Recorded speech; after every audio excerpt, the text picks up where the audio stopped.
Good afternoon, everyone, and welcome to our Reliability Demand Response Resource Minimum On-Time Change. On behalf of the California ISO, my name is Brenda Corona, helping out facilitate this call. Our stakeholder call will consist of a few topics, but we would like to invite you and get you all settled in with the reminders for this call is being recorded and will be posted for informational and convenience purposes only. Any related transcriptions should not be reprinted without the ISO's permission.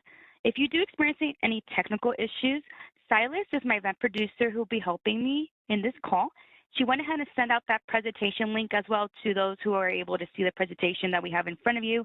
We will also have some updates that we just got the entire platform to include a call me feature, which is what we had prior to December and January. So that call me feature is now enabled for us joining these WebEx calls. So no longer having those double mute or double audio issues. We'll be working on those, so we're allowing the best performance during our call. And so we thank so much for the Teller and our group for working on that together. The next is that we do have a raising hand opportunity for this meeting. So if you do want to ask a question, please select the lower tool hand bar on the lower screen. Then once you raise your hand, you'll be asked to state your full name and affiliation when speaking. Don't lower your hand unless you are done with the question. We allow those questions to be completely confirmed and answered. And so when you are dialed in, make sure you also press pound 2 if you're only on the device. So also there, we would also invite you to state your full name and affiliation. But other than that, we will be taking verbal and chat questions throughout. I'll be helping Jill here, and then we also have Alyssa, who's also helping us with one of the topics later on. But Jill will go over that agendas for today. As for today's objectives, we will kind of go through the changes in initiative status, as well as review and discuss final proposal, and then we'll have a Q&A session where you'll be asked to ask questions, and then the other steps will be the stakeholder enhancement request received for additional stakeholder engagement. But at this time, I would like Jill Powers to take over, and we will continue on with this conversation. Thanks, everyone.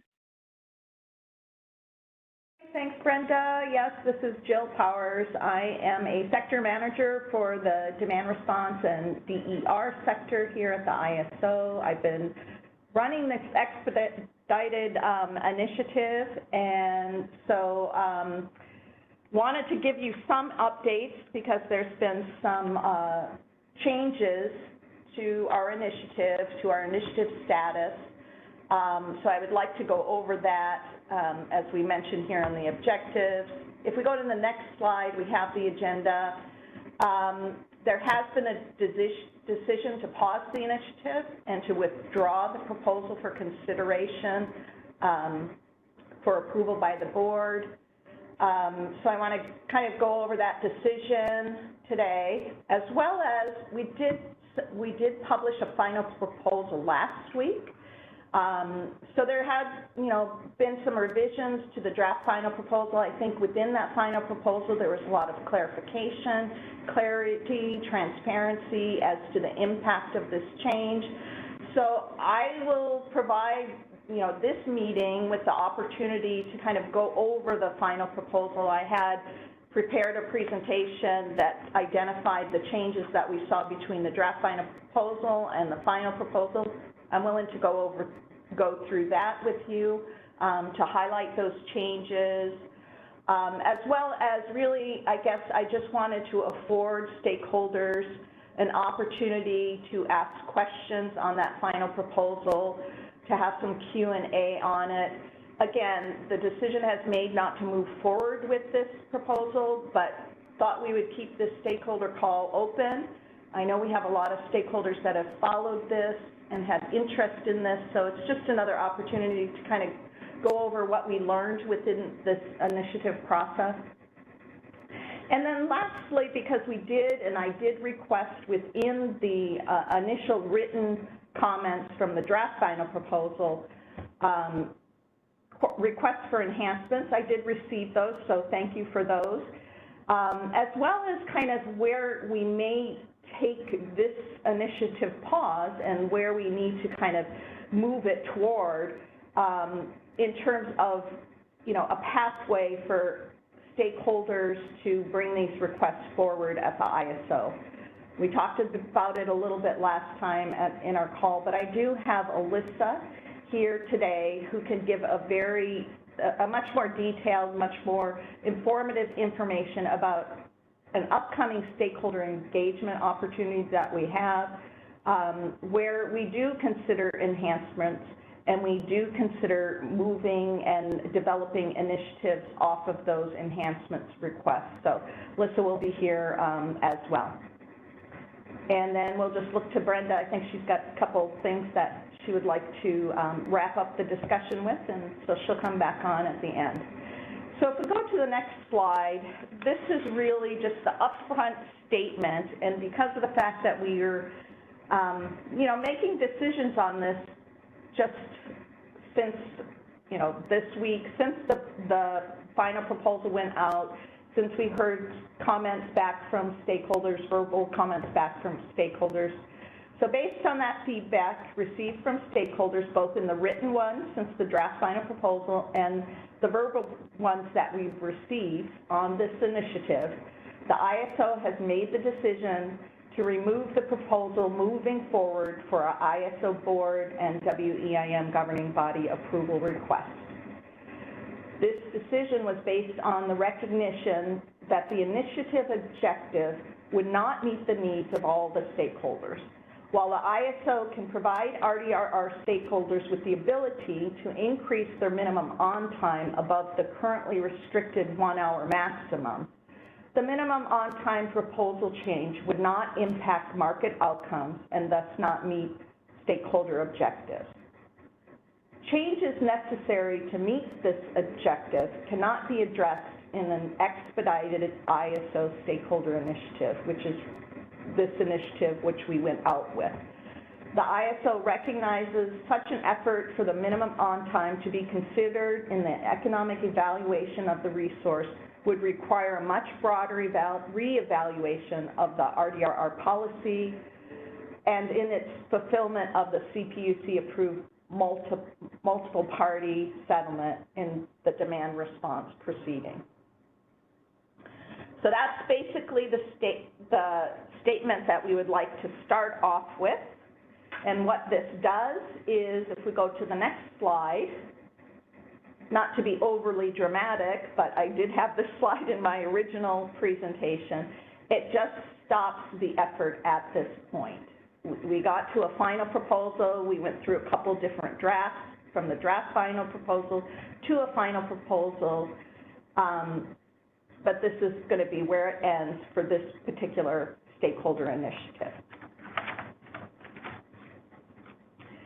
With that, I think I will open up any questions on that actual decision before I give stakeholders an opportunity to walk with me through the final proposal changes and just, a more open discussion about that final proposal, which may help clarify the decisions that has been made to not move forward with this particular change, this proposed change to the minimum on time for this February's board meeting.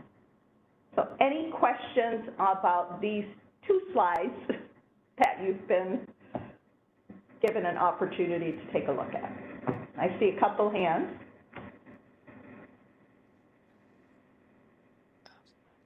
So I guess Luke or David, go ahead. David Oliver, your line is unmuted. You can go ahead. You hear me?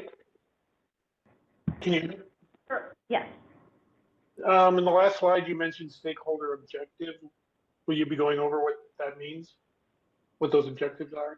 I will, yes, because we had laid out objectives that we believed were to be met, and we're not able to meet those fully. But you'll be discussing those objectives.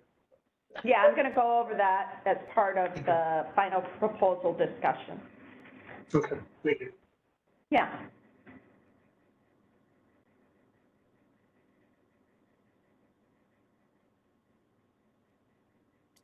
Luke, your line is unmuted. You can go ahead.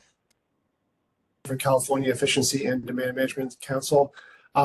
Jill, are you going to address the verbal comments that you alluded to later in this discussion, or is now a good time to ask what sort of feedback you were getting in these comments? I'm not 100% clear what's going on here. You know, I can understand the words you're using here and all this, but it's not telling us a whole lot at this point. Sure, and that's why I do want to, and I do have this other section where we will go over the final proposal, hopefully laying that out a little bit more, what we've learned, you know, what was clarified within the final proposal, helps to identify really that minimum on-time change not having an impact on market outcomes. So in terms of the economic evaluation of the RDRRs once enabled into the market. So that's kind of the gist of the comments or concerns that we heard from stakeholders as to this objective not being met. As a mean, it's kind of within the objective that we laid out to minimize concerns about the most recent decision on enablement of RDRRs at an EEA watch. So we can talk about that some more, and I'm willing to answer questions as we get into that with regard to what was learned between, you know, initially moving this forward as an expedited initiative, what we learned in the draft final proposal, and then what was clarified in the final proposal based on comments, written comments, because we received written comments that there were concerns of the proposal, as well as between the final proposal, because we didn't ask for written comments, we did hear some verbal comments, as well as we're going to be listening to verbal comments today. Further. Okay, I'll wait and ask more questions once we get through more of the meat of the discussion. Thanks. Yeah, sure.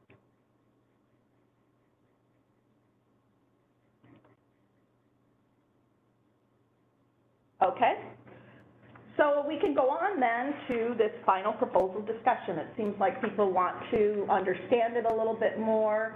I know we published the final proposal not quite a week ago, and maybe many of you haven't had a chance, but a lot of what I attempted to clarify was based on the verbal comments I received at our December 20th stakeholder call. So really try to identify the areas that people had questions on, to clarify that within the proposal. And I think that was where, you know, people were starting to understand the impact.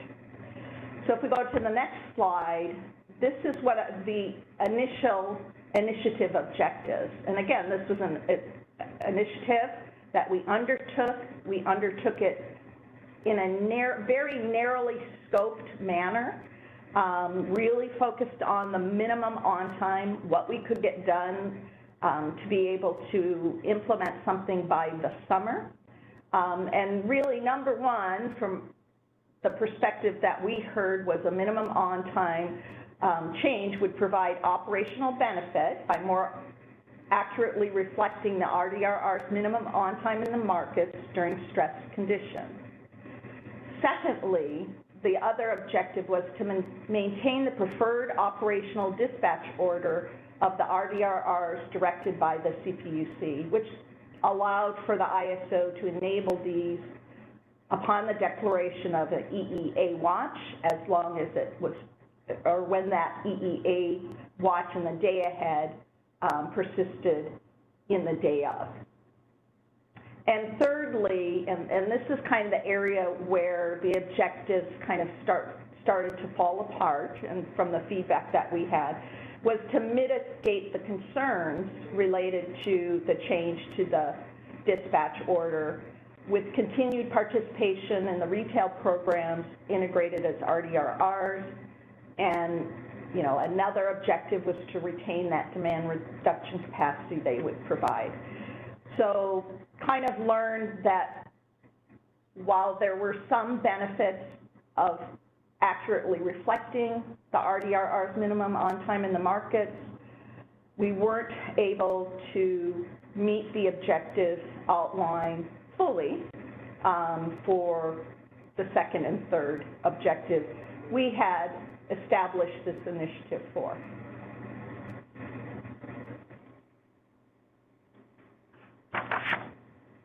So again, just as a reminder, if we go to the next slide, what was our proposal and what we're trying to do here? We didn't make any changes between the draft final proposal and the final proposal on what we were suggesting and proposing for a new type of minimum on time to move out of the restricted 1 hour minimum on time. So we proposed a minimum on time that, combined with its startup, does not exceed 255 minutes. Secondly, we put out the proposal initially in the draft final proposal, no changes to the final proposal, of addressing this within the tariff. So the tariff revisions was to remove that 1 hour minimum runtime restriction and broaden it, providing flexibility to a longer minimum on time.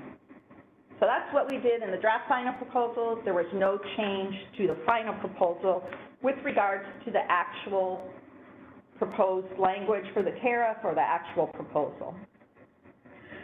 If we go to the next slide, what we did provide within the final proposal was an inclusion of the rationale for why we made the proposal, why we kind of came up with this startup plus minimum on time, not exceeding the 255 minutes. And I think there was some confusion here because in the rationale, we did kind of look to stock how we define short start units based on the short-term unit commitment process and use that rationale to make this proposal. So it aligned with the definition established for short start units.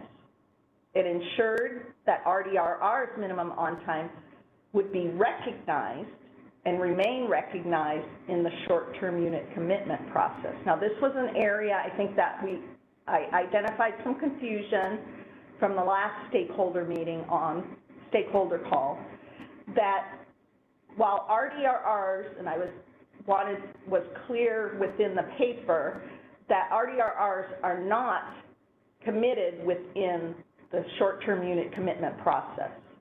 They are, however, considered within that unit commitment and within the commitment of other units within that process. So the minimum on time, while the RDRRs are not considered in that process, their minimum on time, once dispatched within RTPD, the 15-minute market, is considered when making unit commitment decisions for other units.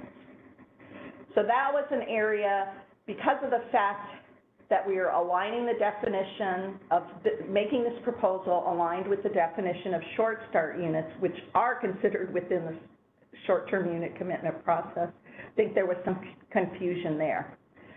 So that was something I tried to clarify as a rationale for the proposal, and clarify that RDRs are not considered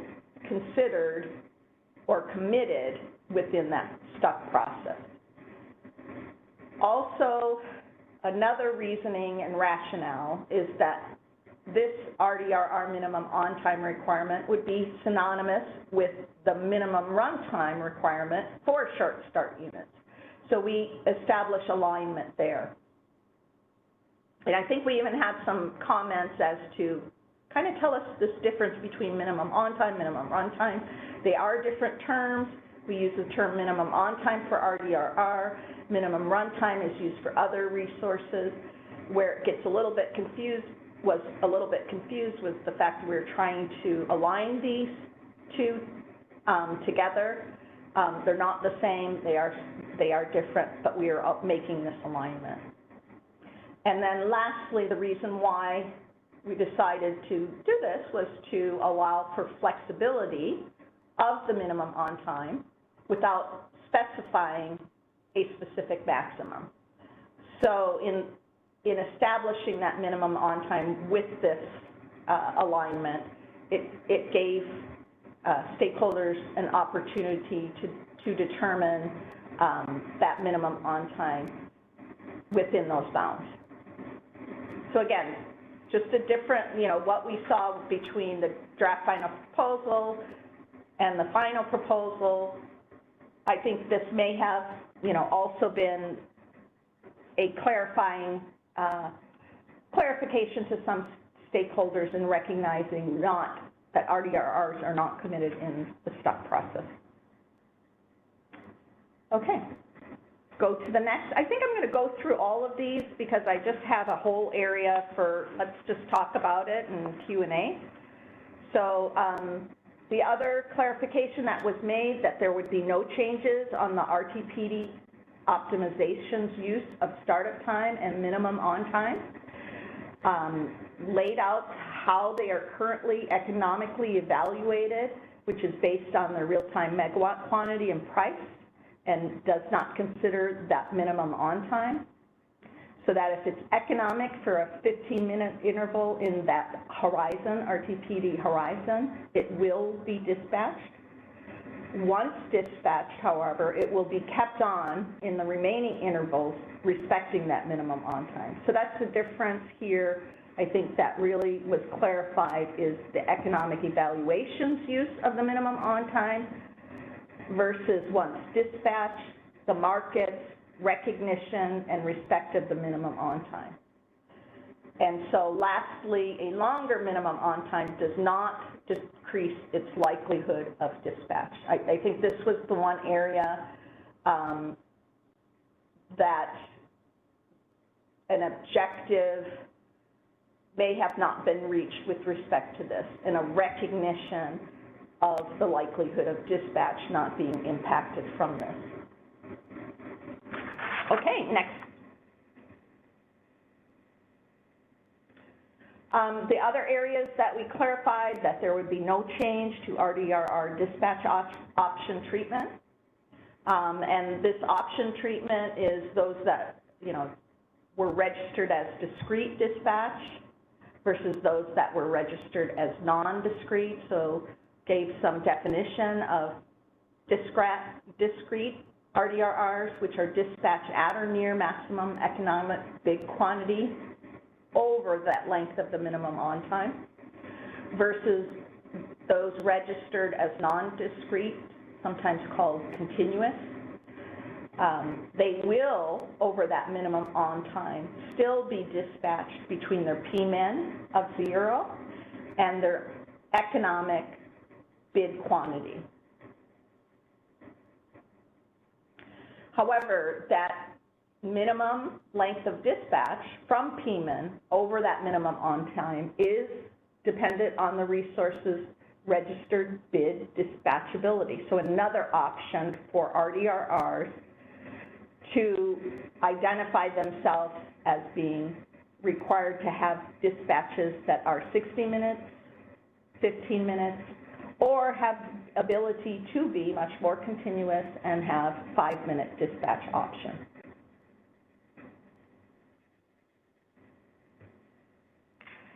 Okay, next identifying clarification. There was going to be no change to how RDRRs could set the market price. This question did come on, there was a question in the last stakeholder call about setting the price and BCR, which I'll get to, but RDRRs registered for a 5-minute dispatch can set the marginal energy price in the 5-minute market. RDRRs registered for 15-minute dispatch can set the marginal energy price in the 15-minute market. And then the 60-minute dispatchable RDRRs cannot set the price. And then just some clarification as to, well, what are these 60-minute dispatchable RDRRs? What's different about them? They are dispatched within our hour-ahead scheduling process, and they'll receive schedules for each of the 15-minute intervals of the trading hour, and they will settle at the corresponding locational marginal price during each 15-minute market interval. This was not changing. This was an option that was presented within an initiative and had previously been implemented with regard to how they would set market prices. Our initiative here, what we set out to do, was not going to change any of this. Okay, and then I think lastly, in terms of the clarification, if we go to the next slide, there was no change to the eligibility for bid cost recovery bid cost recovery. We're making no changes with regard to the change in the minimum on time. For resources registered for 5-minute or 15-minute dispatchability, they are eligible for BCR. For resources registered for 60-minute dispatchability, they are ineligible to receive BCR. So that was another clarification. Again, we heard some verbal feedback from the last stakeholder, based on the last stakeholder call on, I think, on all of these different areas, and that's why, there was a need to clarify those in the final proposal, and I think that was one of the other, identifiers as to why stakeholders didn't believe that it was meeting the objectives of the initiative fully.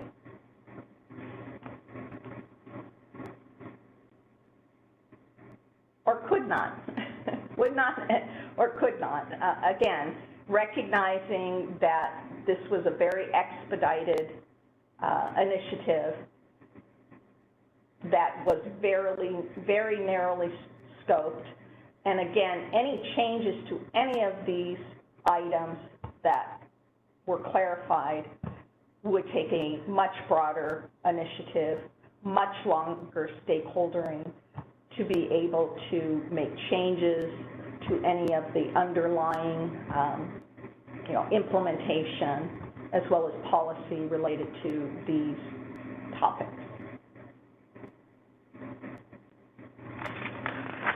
Okay, and then just to close this out in terms of the final proposal differences, I did want to highlight, yes, we did receive comments. We did receive written comments. We did, again, after the final proposal, receive verbal comments. Honestly, people were generally supportive of the increase of minimum on time. However, even in our written comments, there were concerns of increasing the minimum on time. And those concerns were related to, if they're, dispatch, we're going to see longer dispatches. And there were some concerns to that, particularly concerns when it did not overlap with an energy emergency alert watch. If for some reason the minimum on time extended beyond that, there was concern.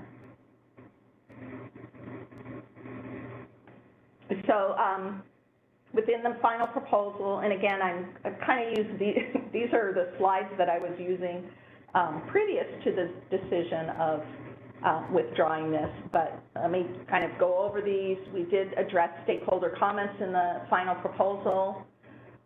There were suggestions to the revision to revise the proposed tariff language, and again, it did kind of get to about, well, how can the operators dispatch them, should they be available for dispatch, somewhat in the vein of trying to minimize the use of RDRRs when dispatched.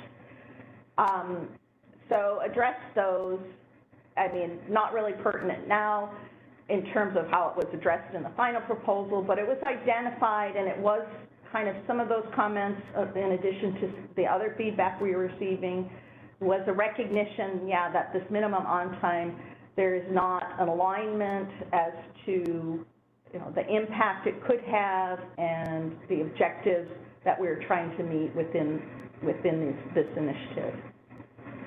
Another area that we addressed, ensuring the minimum on-time parameter registered is an accurate representation of the resources operation. There was concern from our Department of Market Monitoring that this be truly representative of that resources operation, and we wanted to make sure of that. There are tariff provisions that require this to be an accurate representation of the resources operation. So it was just kind of another identification of an area that we would have to ensure. It may be difficult to implement. As requested, we did receive additional suggestions for RDRR enhancements, so we are happy for that. And that's kind of why we wanted to continue with our discussion today, and for Alyssa to provide kind of a pathway for those RDRR enhancements. And lastly, we had comments about clarifying how to set up the minimum on time for those resources that are 15-minute and 60-minute dispatchable. I did address that within the comments. I did give some clarification on that, but at this point, it's kind of a non-issue since we're not moving this particular proposal forward. Okay, I think that's it for this section. I did have some previous slides, but I think we're now on to open up the floor for stakeholder questions. I'll attempt to address them and go from there.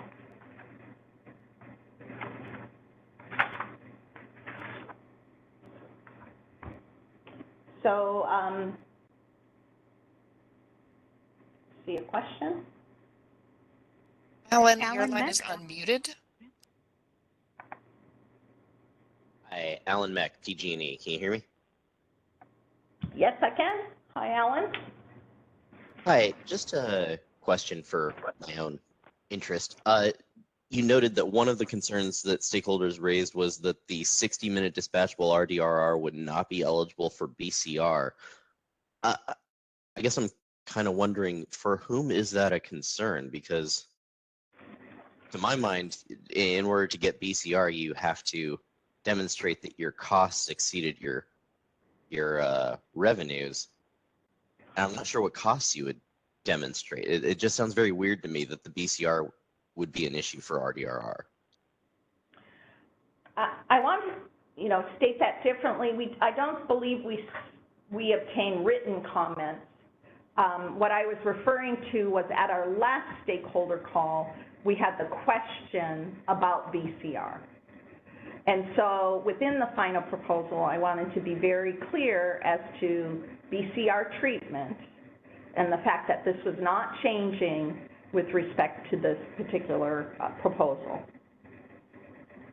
Now, we have had initiatives, particularly in if you go back and you refer to the change that we made for RDRRs, allowing for this different types of dispatchability, we may have received comments about that concern. I didn't really address it here. I've referred a lot of these things back to the initial initiative where we addressed comments, where, the proposals,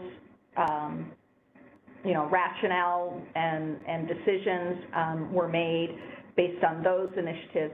Didn't want to get into that within this final proposal, but I did want to have some clarification as well as referral to those other initiatives. So Alan, if you really want to dig into why there may be comments within those initiatives that, address that. Okay, thank you.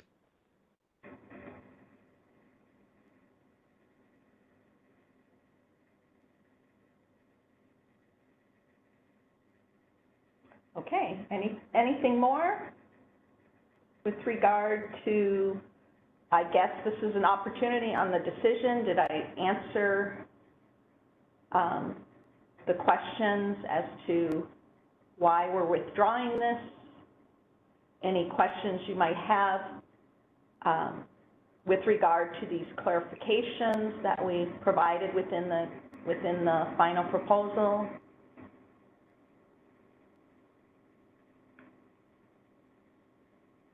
I see one more hand. Catherine, your line is unmuted. You see, so I just want to clarify that this is not going to go forward as you're not going to like extend the initiative, but that, I looked ahead in the slide deck and I see that, but stakeholders are welcome to suggest something like this in the policy catalog. Correct. Thank you. Yes. Mm-hmm.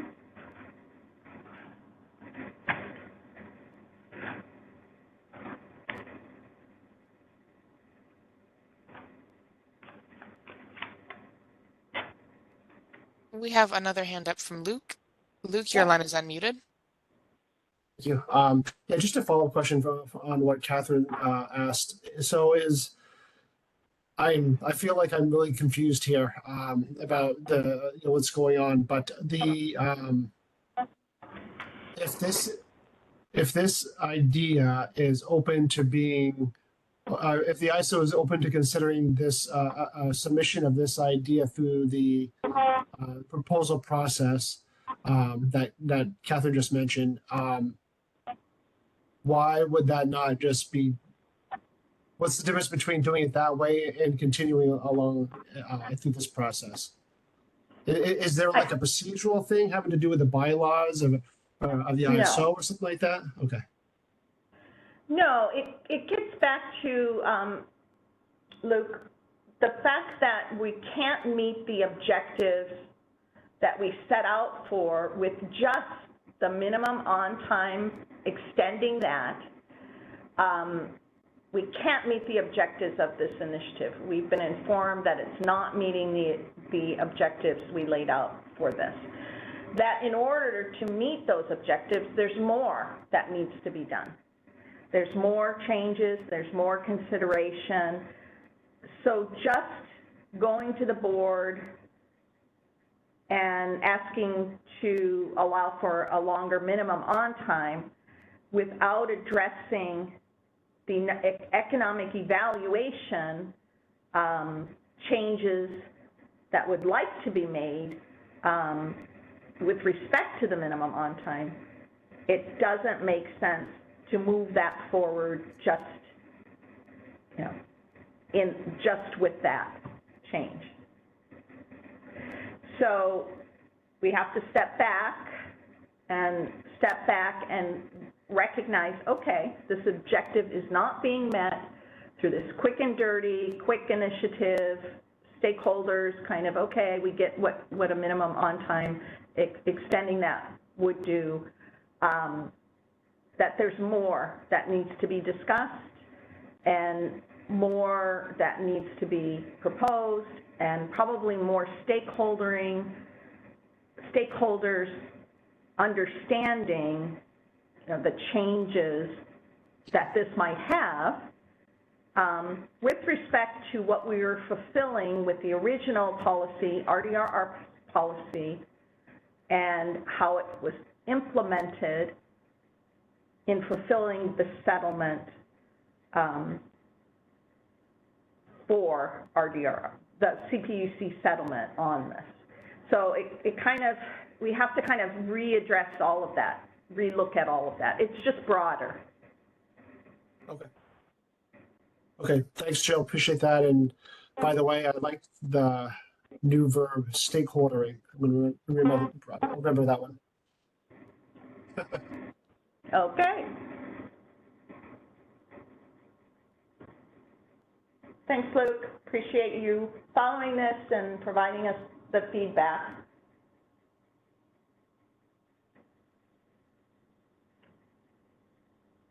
there anyone else that has a question? I know it's confusing. It's been confusing for me a little bit. It's been fairly dramatic in the last 2 days to be preparing to go for an approval of this in February, but then, you know, kind of a learning experience for myself in understanding, you know, what we're attempting to do versus what stakeholders would like to do. So I think it's a great idea, step back, reevaluate, not move this in such an expedited manner, and to start moving it forward in a more inclusive and large and, you know, the way that we would like to in terms of when considering particular initiatives, particularly when they start, you know, impacting other areas and potentially could be enveloped within other initiatives that we've already committed to. So I think the next steps is my next slide, which just kind of, you know, gives the statement that, yep, we've withdrawn this proposal from the ISO boards and WEIM governing bodies approval request, which is coming up February, would have been at the February 7th board. And I just piggybacked on kind of the work that we've done up to this point to kind of come to this decision. Okay, so if we have no more questions on this, I am going to turn the next discussion, and hopefully you'll find that this will be of benefit, because Alyssa's been working on a stakeholder engagement opportunity for all of the stakeholders within this, that have been following this initiative, as well as other stakeholders. And I'll turn it over to her to go over these last few slides. All right, thanks, Jill. Can I have the next slide, please?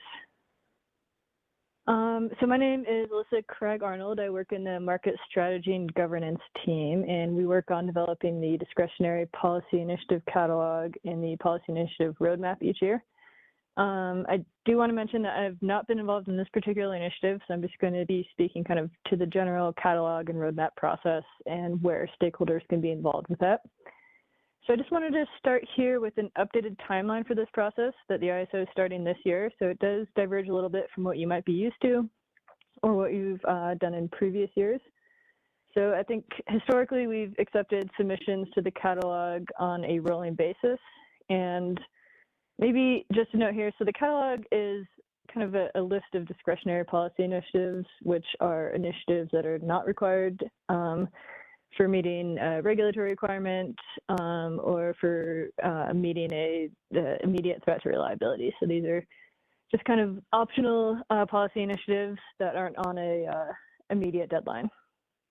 So we are now moving to a process where we accept submissions once a year rather than on a rolling basis. And the goal here is to kind of streamline the process and align it more with the annual roadmap development process. And for 2024, we're starting with a submission window for the month of February, so February 1 through 28. We will be holding a stakeholder meeting next Tuesday on January 30 to kind of go through the submission process, the stakeholder engagement process, next steps, in a lot more detail. So I'm just going to do kind of a quick high-level overview here. So if you want more information, I would encourage you to attend that workshop next week. We do have more information on the 2024 catalog and roadmap page, which is under the recurring initiatives section in the policy initiatives page on CAISO's website. Oh, it looks like someone just dropped a link. Great. So we will be accepting discretionary policy initiative proposals through the month of February.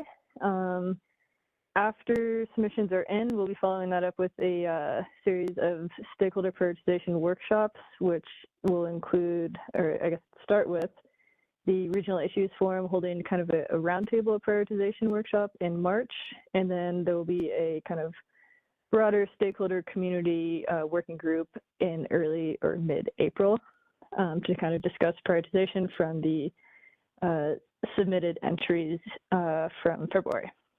So following the stakeholder prioritization workshops, we'll kind of take that stakeholder feedback on prioritization back, do kind of a high-level feasibility analysis, very rough, and release a draft catalog that has kind of the highest priority initiatives that stakeholders have identified and that the ISO has also determined are potentially feasible. Again, very high-level feasibility assessments.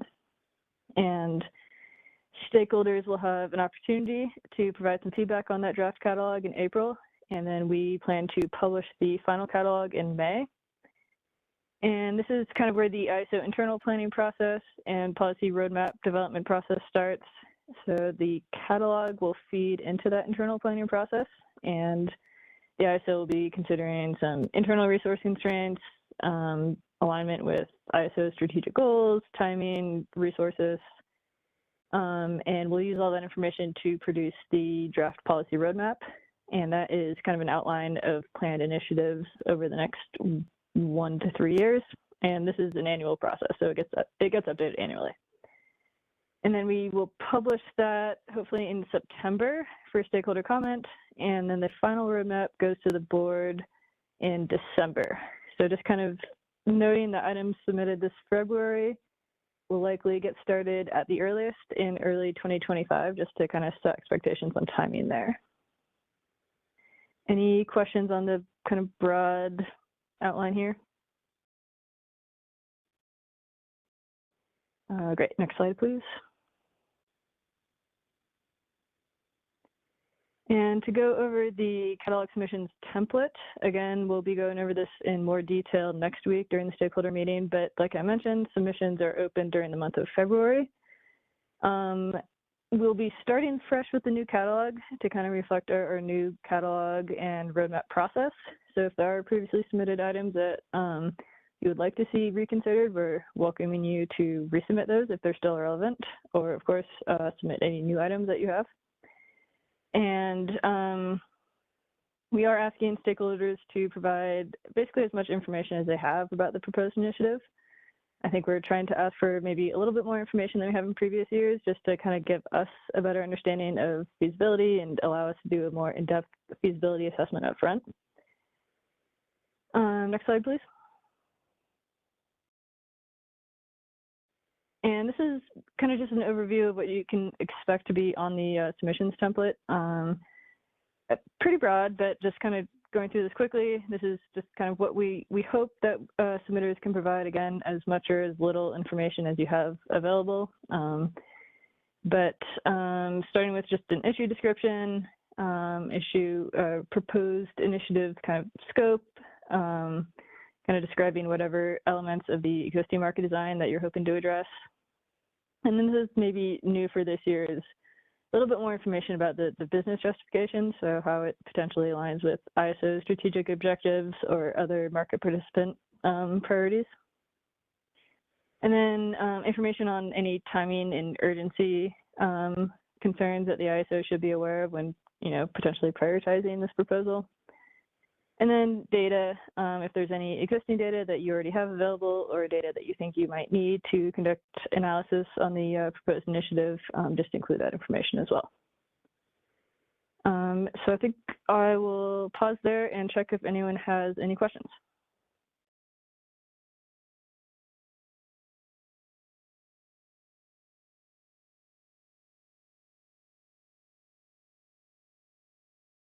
All right, it sounds like no questions. Again, this is just kind of a broad overview, but we will be providing more information on next Tuesday's call.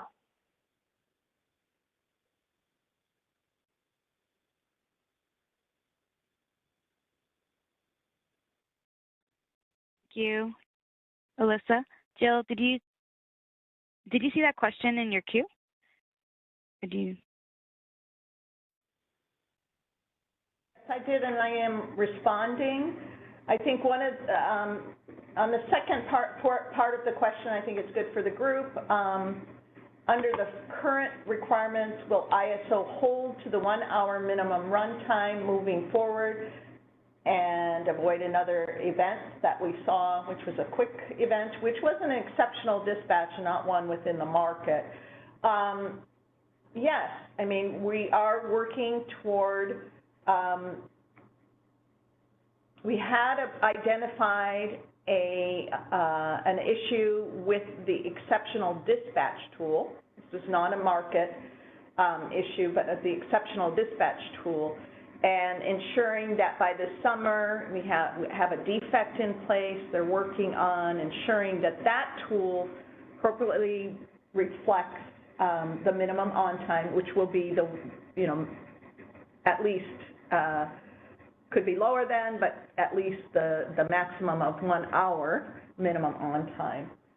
It will be respected, and again, I refer back to the final proposal and some of the clarifications as to how the minimum on time is considered within the economic evaluation, and then once considered within the, dispatched, the respect of that minimum on time for both discrete and non-discrete resources. So I kind of refer you back to that. It gets into the detail of how that minimum on time is observed. So yes, the 1 hour minimum runtime, if it's 1 hour, because it can be up to 1 hour, will be observed in both an exceptional dispatch as well as when enabled into the markets and market dispatch.